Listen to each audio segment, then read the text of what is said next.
To change quick settings on the Realme C71, all you simply have to do is just open these quick settings right here, and as you scroll down again, you'll be able to tap these three dots on the top right corner and go for the edit button.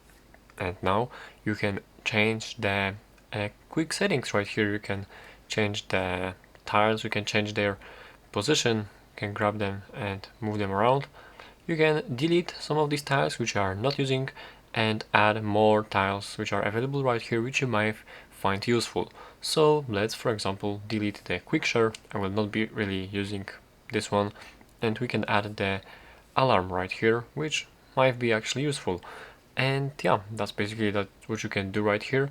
I can actually change the position of the auto rotate button and grab it around here.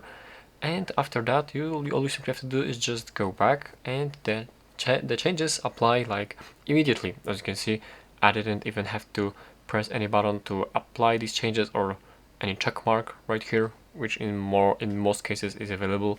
So yeah, that is basically how you can do this. Very simple.